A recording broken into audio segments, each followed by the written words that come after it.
December 23, 1971, President Richard Nixon declared war on cancer. That same day, 24-year-old Ellen Stovall, the new mother of an infant son, began to wage her own war against cancer as she started treatment for stage 4B, Hodgkin's lymphoma. Doctors told Ellen her odds of surviving were less than 20%. Hearing those words, the young mother from suburban Maryland made a vow. If she made it to the 2-year mark, she promised she would dedicate the rest of her life to cancer advocacy. One vow from one survivor would take cancer advocacy to new heights, giving hope and making a difference in the lives of millions touched by cancer.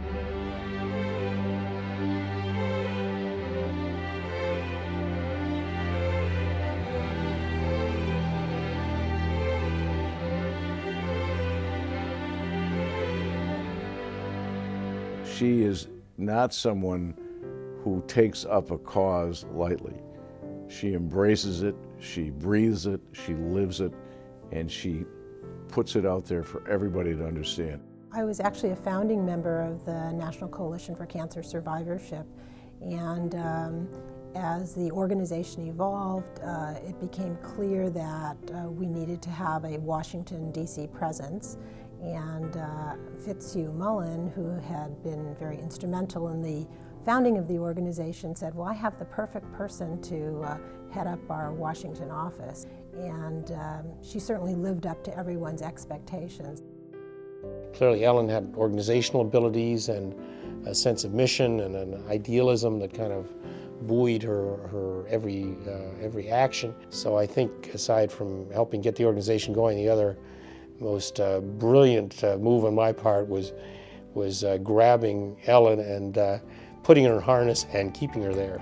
Well, I think the history of the Office of Cancer Survivorship is very dependent upon the existence of the National Coalition for Cancer Survivorship, because the coalition back in, I want to say 1995, put together a white paper on where did we need to go next with survivorship issues. Ellen Stovall took that summary and presented it to the then director of the Cancer Institute, Richard Klausner, and said, these are the imperatives that we think are important. And Dr. Klausner read those and came back to Ellen and said, I think you're right, we need to do something about this. And he said that we need to create an Office of Cancer Survivorship at the Cancer Institute, which is what he did. Every year, 1.2 million people get a diagnosis of cancer, and 1.2 million people's lives, to the extent that they're made better, have been touched and are going to continue to be touched by things Ellen has done to refocus cancer care and cancer research in this country. We've worked as ASCO so closely with NCCS over the years on so many projects, it's hard to mention them all. Ellen has brought together the advocacy community in this group called the Cancer Leadership Council, which is one of the most important groups to advance ideas and kick around concepts. I think the Institute of Medicine's report came from a lot of her pushing, and now ASCO is very involved in survivorship, creating follow-up care plans for patients, a survivorship track at our annual meeting where we educate our members in this area. All of this comes directly with our work together with Ellen and NCCS.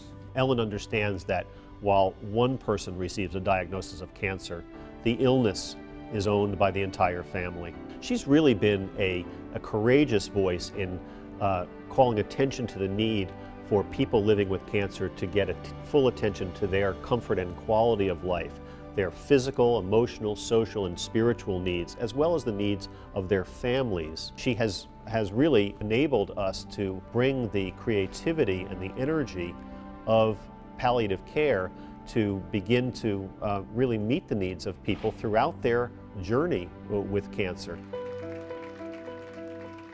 Today we defy the politics that deliberately divide us, all the politics that dare to put a price tag on cancer, on the millions of human lives touched by this horrid disease. Today we say, no more cancer.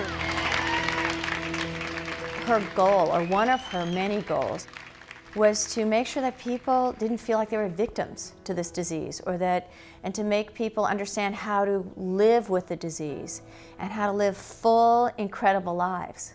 I used to say to Ellen, you're out there doing our grunt work, and you do it better than anyone. And we're very tired of watching our friends and loved ones die while they continue to work on these issues. Working in the Congress or working with the regulatory agencies is not easy. It takes a lot of stamina, but it also takes an agenda that has credibility with the public as well as the elected officials or the appointed officials. She never, ever lets her ego take over for her agenda. She has a wonderful gift of convening and being able to help people find the common ground.